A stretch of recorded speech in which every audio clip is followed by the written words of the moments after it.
Hello everyone, welcome back to the channel. We've got the official pictures now of the Scorched Xenomorph from Alien Romulus 1/6 scale figure by Hot Toys. And this looked impressive from the first time we saw it at the events on display. And the only concern I have is the stretchy kind of tendons on the side of the mouth when it opens and closes. I was hoping that they were going to do an interchangeable bottom jaw. So, you know, like a hard plastic bottom jaw that can either be closed or open depending on which one you insert, and it doesn't look like that's what they're doing. I'm gonna have to wait for the video that Justin usually does, that Ryan Kirkwood films for him, where you actually see the figure on display at Secret Base.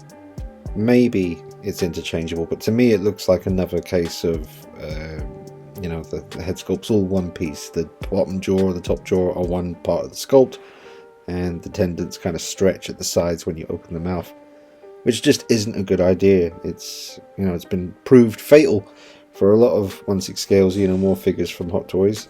But other than that one little area of concern, which may not even be a concern, we'll have to wait and get more information once more is shown. But everything else looks fantastic. We have head sculpt with interchangeable carapace, is that how they say it? An extendable inner jaw. So his dome, you can, you know, swap his dome to be clean or damaged. That's cool.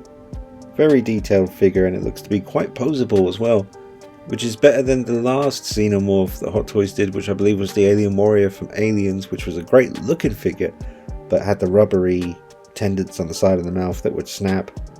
And my one was damaged right out of the box. Got it from Hong Kong day one, and the lip on my Alien Warrior was kind of torn away from the sculpt, and it was just very frustrating. I kind of gave up with Alien figures from Hot Toys after that point. This base looks nice. It's got a light up feature, which will come into play in some of the pictures we've got coming up in a minute, where you can see the kind of translucency of the arms and legs and different parts of the alien, where the light can really have an effect on how it appears.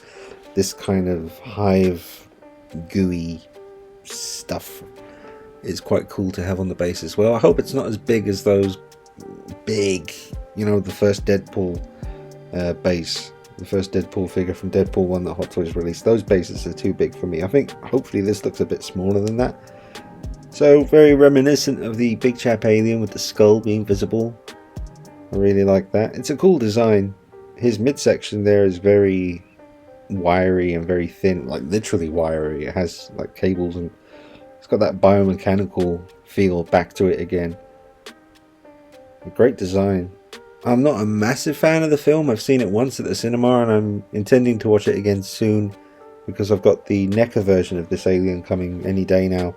So I do need to rewatch the movie again before I do that review, just to brush up a little bit. But I remember feeling disappointed with the film in the cinema. I felt that it was lacking balls, and it was very you know, yeah, I won't go into it, but yeah, not a big fan of the film. The alien design is cool, and I will get this more than likely. I'll get this for the collection because it looks like a really cool alien design. It looks like a great figure, just, you know, as itself. It's a great Xenomorph to have in your collection, regardless of how you feel about the movie.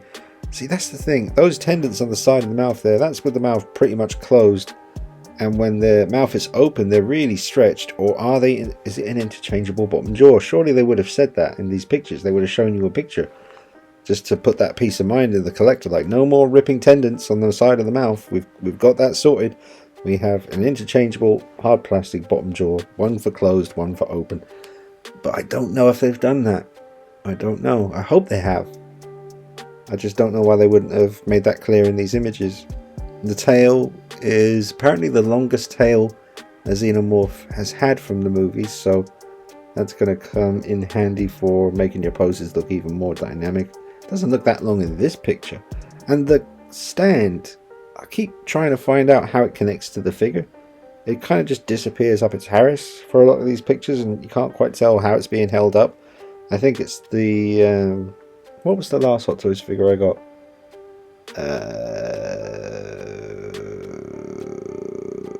Joker, that's it, the DX32 Joker, and he had a very similar looking stand for the base, so it's probably the same thing, like a waist grabber kind of situation. Here's a nice close-up. Zoom in a little bit here. I did zoom in quite a bit on these images just to let you get a good look at them. But the skull underneath there, the black lining, like the cracked skull, whatever that's supposed to be, that looks a bit shit, to be honest with you. The skull's cool, but those kind of black lines are meant to be, I'm assuming they're meant to be kind of like hairline fractures or cracks. It's not very convincing. There doesn't seem to be any depth to the cracks. It's just drawn on or painted on. But it's still, you know, yet to be mass produced and released, so the changes could be made. Articulated facehugger accessory. Well, that's cool.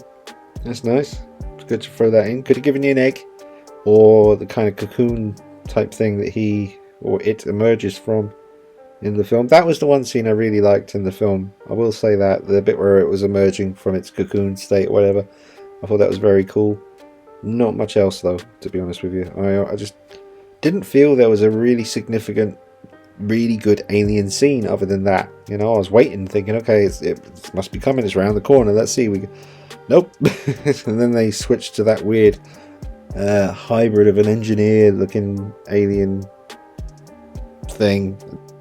Now here with the light coming through the base with the light up feature, you can see how it has an effect on the translucency of the body of the alien here, and it's really cool. It would be nice if they had like a little switch where it changed color. I mean, you've got this nice orangey warm glow, but if it would also change to a blue or a green or a red, maybe I'm asking too much, you know, just be grateful for what we're getting, I suppose. But look at the design of this, man. Let's really just appreciate that for a minute. It's a beautiful design. Not my favorite, of course. The big chap's my favorite. And then maybe the dog alien, then maybe the alien warriors from the second movie, and then after that it all gets a bit meh.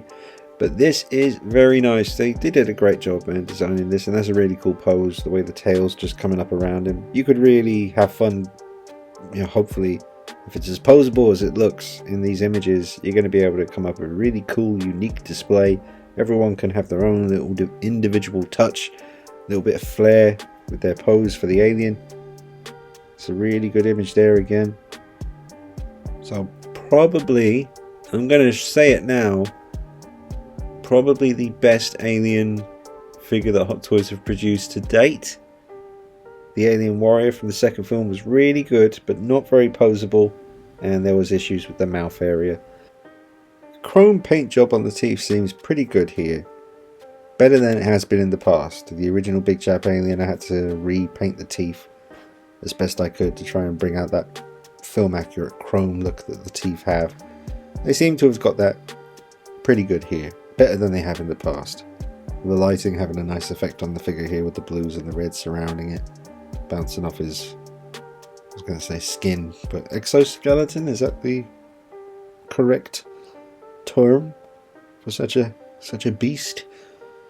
So the official pictures of the new Jungle Hunter Predator that they are doing shouldn't be too far now. I'm really curious to see those images of what this new Predator is going to look like, because what we've seen at the events has been incredibly disappointing and super inaccurate and just an insult to that incredible film. But they certainly have been giving us a lot of 2.0s recently, so I am hoping that Hot Toys will do another Big Chap alien and they'll go back and do a much more accurate job this time around. They can do it. You know, they're more than capable of producing highly accurate pieces, but for some reason, sometimes they just seem to rush things, or maybe the person who was put in charge of that particular project just wasn't the person for the job, or the people for the job, you know.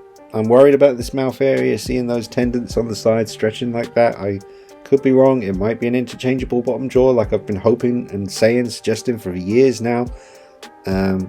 Yet to be revealed whether that's the case. It looks like stretchy, usual, hazardous, not good. You know, it's a worry area for me, and I'm gonna have to wait and see. There's one joint there that you can see up at the shoulder where the arm connects on. That's the only joint I've seen so far. Very well hidden.